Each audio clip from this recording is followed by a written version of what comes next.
You ever get the feeling that you're watching your life play out from behind the eyes of another person and you're just kind of like in, like you have your eyes here, but it feels like you're kind of watching what's happening in the world through someone else's eyes. And it's like your position as the viewer is like slightly behind where your eyes are.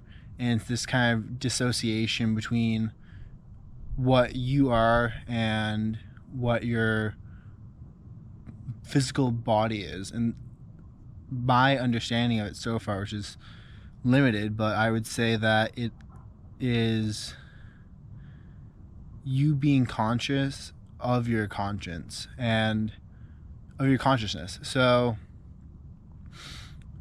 from my understanding, we have our body and then we have our consciousness, which is not what our body is. Like, if you read books about people who've taken high dose psychedelics and listen to Terrence McKenna and all these people, it's the best way to describe it would be like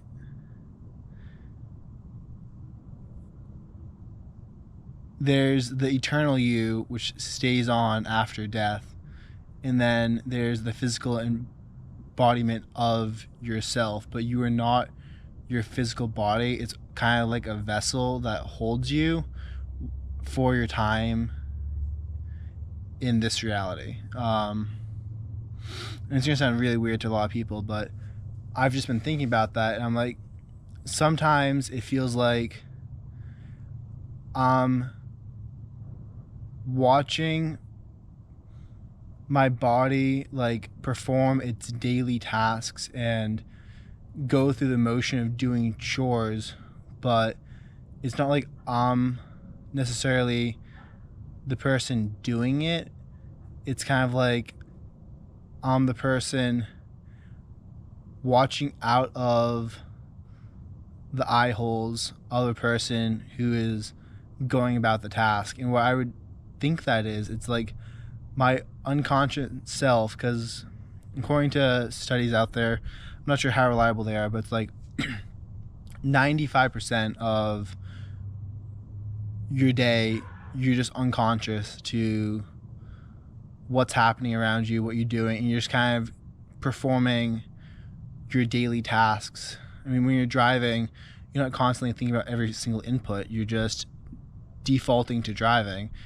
And I've noticed that sometimes when I'm in that mode of defaulting to driving, defaulting, washing my dishes, like it's not really something that takes mental focus for me to do, but it's like I'm looking out through the eyes of someone who is washing dishes at that point in time. And it's this really weird sensation. And I might, if I have time, draw a picture to try to capture what it feels like or what it kind of is looking out. And I'm just wondering necessarily what that feeling, like, what causes that feeling? Is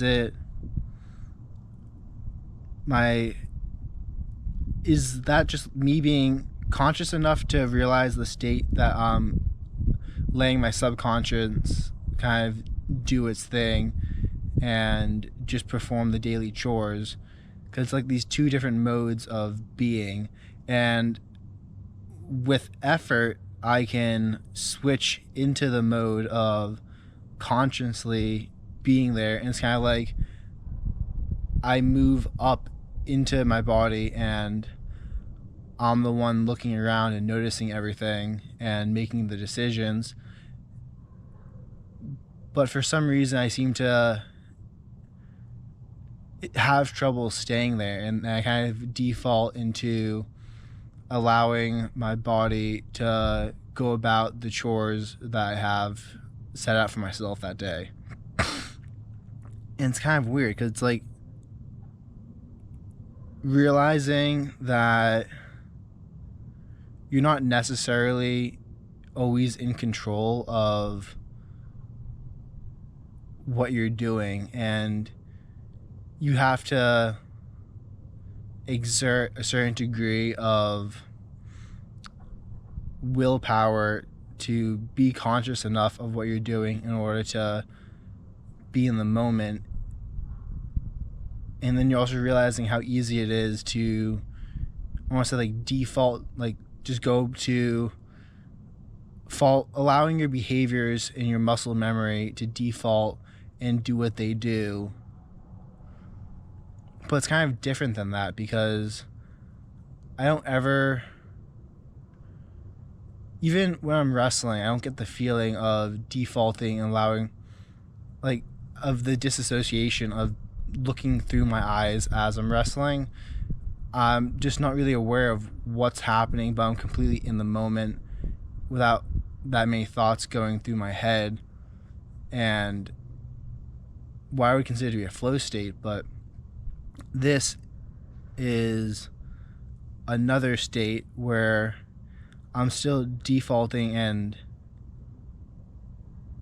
going through, like, the motions that I've trained myself to do. And, like, a lot of books talk about how building good habits are so important, because people are creatures of habit. Like, if you build a habit of taking an ice bath, like I have, you do the ice bath, and that's just what your default becomes. But if your default is smoking, or your default is banging energy drinks, doing bong rips of tobacco like I used to, then when you default, and because you can't, at least I haven't managed to stay conscious, like fully conscious for my whole days. Like, that's kind of the goal of where I'm looking at, of what do I want to learn how to do, and to become so aware and conscious of my surroundings that I don't actually wind up going into that default state. But the other thing is, when you're not in the default state, you can allow yourself to form habits that'll benefit you. Like, someone who never works out, making that initial decision to sign up for the gym membership, that is them going outside of the default and doing something that will better them. And it's different. Like, when you travel to a new place, when you do new activities, that's, you can't have a pattern that you fall back on. There is no allowing your body just to go through the motions. You have to be present and aware. And that's also one of the reasons why I'm recording from the top of my roof right now, because this is a location that I don't normally go to, but when I do, I just like looking out and enjoying the view, because it's extremely beautiful. And